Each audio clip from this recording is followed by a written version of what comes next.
Welcome to Two Open Doors, the podcast that explores our power to open or close the doors of relationship with the important people in our lives.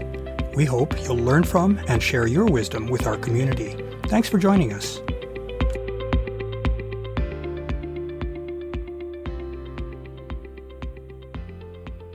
A relationship takes place between two people, each of which seeks to meet both their own interests and desires and those of their partner. That means that any relationship entails an ongoing balancing act between these two different and sometimes competing interests. In effect, there are three distinct entities present in any relationship: the two partners as individuals and the shared entity of their relationship, which they co-create. In this episode, we'll consider how self and other can be balanced in a way that is beneficial and nurturing to both partners. Before we can engage in a healthy relationship, each of us must ensure that our own core needs are met first. What we're referring to here is what we've referred to as the needs of one's core self in previous episodes.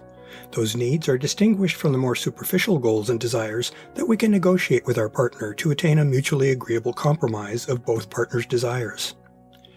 What are our core needs? First, those are the things that we need in our lives without which we lose or compromise something that is essential to who we are.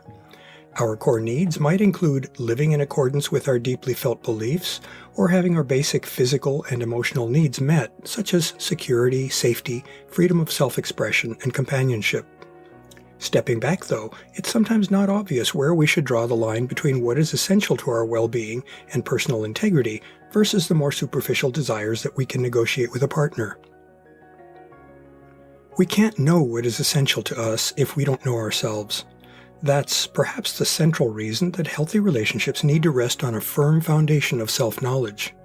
In our social existence, we're constantly bombarded with requests and demands from others. Without self-knowledge, it's easy to conceive of giving away parts of ourselves by serving others without even realizing that doing so comes at a steep cost to us. We can easily find ourselves physically disadvantaged, such as being overly stressed because we gave away too much of our time serving others. Similarly, we can feel emotionally overextended or starved for caring, affection, and validation, while failing to recognize that those feelings may be self-inflicted wounds that are attributable to our not being good stewards for ourselves. Thinking more deeply about the theme of self-care, I've observed that many people seem to have absorbed some rather damaging social messages regarding selfishness. That probably includes myself. The resulting funky social programming often comes from parents or other relatives or from organizations such as schools and religions. Many of us are told that it's virtuous to consider others' needs before our own, that we should strive to be selfless in serving others. Yes, it's true that as people living in a society, each of us needs to contribute to maintaining that society by considering the fair needs and desires of others. However, as the biological creatures that we are, we have an inborn imperative to ensure that our own basic needs are covered. That's what's required for our survival, and it is the basis for our innate drive toward homeostasis, or maintenance of biological needs for food, water, etc. at optimal levels. As animals who can reason, we humans can communicate and collaborate in ways that other species probably can't. The resulting abilities to cooperate with one another probably explain why humans have such a preeminent role in the world. Returning to our theme of relationship, our collaborative nature lets us satisfy our individual needs with the help of others, and we reciprocate that support for others.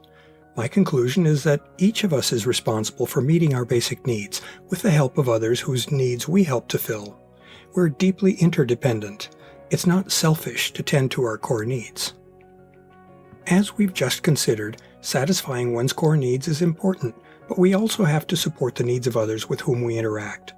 Taking care of one's own needs to the exclusion of others constitutes bona fide selfishness. That isn't a sustainable and socially just way to live. At the other extreme, it's possible to focus so much of our energy on caring for others that we fail to take proper care of ourselves. Such a high degree of selflessness isn't any healthier than is extreme selfishness. The reasons for an excessive focus on serving others can be far from benign. A person may feel so worthless or defective that they don't see themselves as worthy of self-care or of accepting care from others. Such people may have developed that perspective due to being discounted or ignored in childhood. A person may also want to serve others in an almost compulsive manner because they feel unsafe or unvalued and want to curry favor from others who might not otherwise provide caring and support. That's yet another form of insecurity that usually has roots in childhood mistreatment. A person who has a secure attachment style feels strong self-worth, producing self-respect and expectations of respectful and supportive treatment from others. Such a person is able to provide good self-care while also maintaining availability to help others.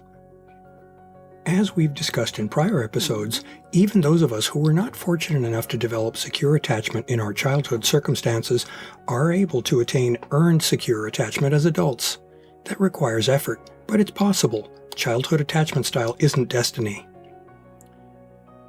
Let's now consider how this balance of self-focus with other focus can affect our relationships. First, a relationship partner whose core needs are met feels a sense of personal security since they aren't missing anything essential to their well-being. Such a partner tends to be self-assured, calm, and stable. Also, a partner with satisfied core needs is unlikely to be clingy or make unreasonable demands on a partner since such a person isn't inappropriately reliant on a partner to supply their unmet core needs. Such misguided reliance on others is the basis for the popular but faulty notion of being completed by a partner. Third, a person with satisfied core needs is able to feel personal satisfaction and well-being. Their absence of unmet core needs enables them to be truly present with a partner and able to approach that partner with a spirit of generosity and supportiveness.